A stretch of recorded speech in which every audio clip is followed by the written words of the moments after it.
So as you guys know that I've been using this Realme X2 Pro from past 1 month, and I have found some things about it, some positive and some negative points about this smartphone. So in this video, in this particular video, I'm going to talk about the negative part or cons of this smartphone. So hey, what's up guys, my name is Zahir and this is the cons of Realme X2 Pro. So let's begin.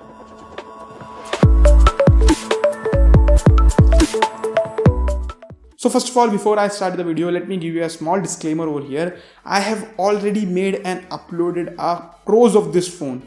Yes, the positive points about this phone. So before you buy this smartphone, watch both the positive point and negative point of this smartphone, then make your purchase decision. With that said, let's begin. Though the first reason not to purchase this smartphone is the software.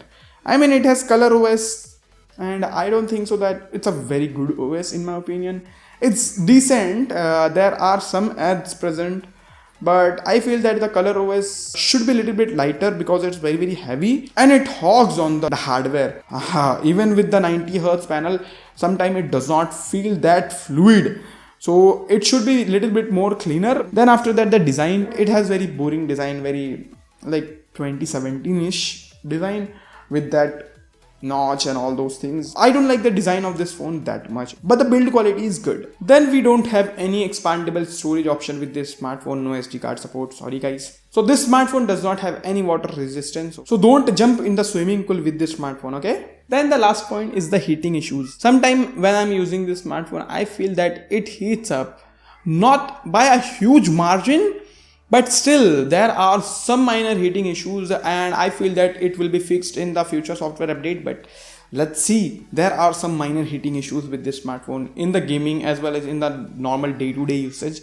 I have already made a gaming video of this phone. If you wanna see that, you can go and check the video right over here. And by the way guys, watch the positive point of this smartphone before you buy this smartphone, and the video is linked right over here. So yeah, that's all in this video guys. I hope you found this video helpful. If you did, then hit that like button, and guys, if this point does not bothers you, then feel free to buy this smartphone. I will leave the best buy link in the description box below. So yeah, thank you so much for watching. By the way, if you love my content, you can subscribe to this channel with that bell notification icon so you'll be notified when I post new videos like this one. Once again, thank you so much for watching this video guys. Bye.